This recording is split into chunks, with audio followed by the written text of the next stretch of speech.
On January 23rd, a family in China traveled from Wuhan to the city of Guangzhou. The next day, they ate lunch at a restaurant. One of them had COVID-19, but didn't feel sick yet. Within a few days, other members of the family started showing symptoms. And a few days after that, so did the family who was sitting at the table next to them. The family at this table also got sick. And researchers say this first person was the source of all these infections, even though some of them were sitting almost 14 feet away.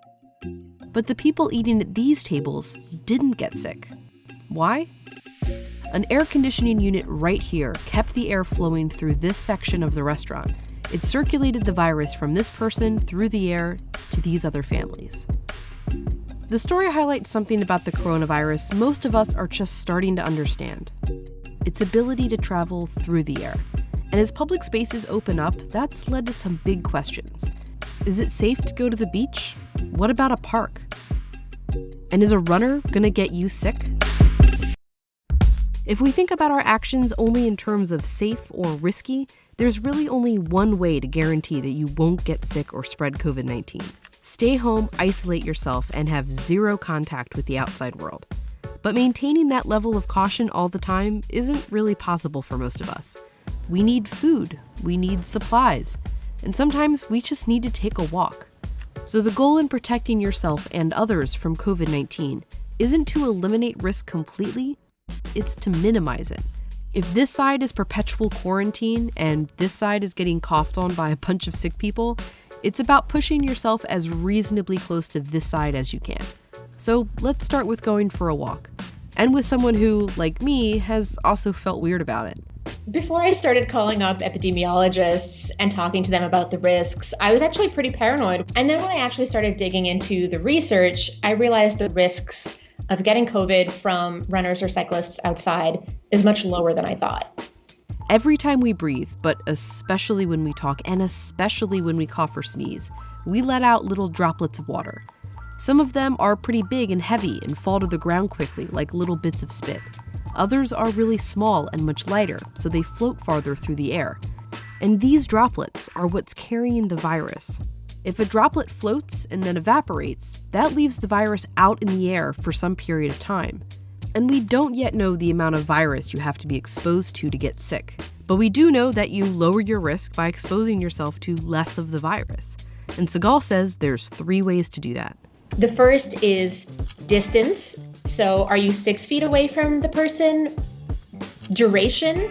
Are you encountering this person for 1 second as they whiz past you? Or are you around them for an hour? And ventilation. Is there a good airflow moving around you that can disperse any viral particles? Or are you in an enclosed indoor space where they're just going to stick around? The difference between how air moves inside versus outside is huge. To show that, I used this spray which glows under a black light. I sprayed my test subject with it, both inside and outside, from 3 feet away.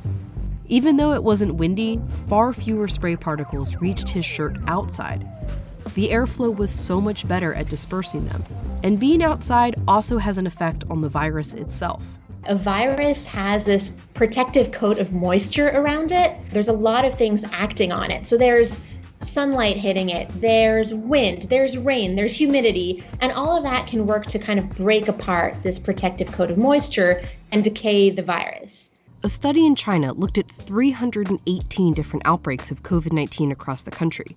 Only one of them involved someone catching it outdoors. That study hasn't been peer-reviewed, but it's consistent with everything else we know, that being outside can be pretty low risk, but your interactions with other people can increase that risk. If you're talking to a friend at a close distance, your risk goes up, and that risk climbs the longer your conversation continues. But if you're both wearing masks to stop some of those larger droplets from spreading, your risk goes down. Shopping in an open-air market is less risky than being inside a store, but you can reduce that risk by getting in and out quickly. But what about passing a heavy-breathing runner? So let me take you through what would actually have to happen for a runner or cyclist outside to infect you as they pass by. They would have to expel enough viral particles to be able to kickstart an infection. Those particles would have to travel several feet of distance, withstand the pressures of wind, rain, humidity. Then the particles have to actually land in your throat or your upper respiratory tract, or on your hands, which you would then use to touch your eyes, your nose, or your mouth. So all of that is a pretty arduous sequence to execute perfectly. Going to the beach or to a park isn't necessarily dangerous or safe. The risk can go up or down depending on how we each behave, which means everyone has a responsibility to lower that risk for everyone else. The point here is not to be cavalier when you go outside. I think we all still want to be cautious, especially as some states are starting reopening. Changing your behavior to limit exposure to the virus won't reduce your risk to zero, but it could lower it enough that you can breathe a little easier.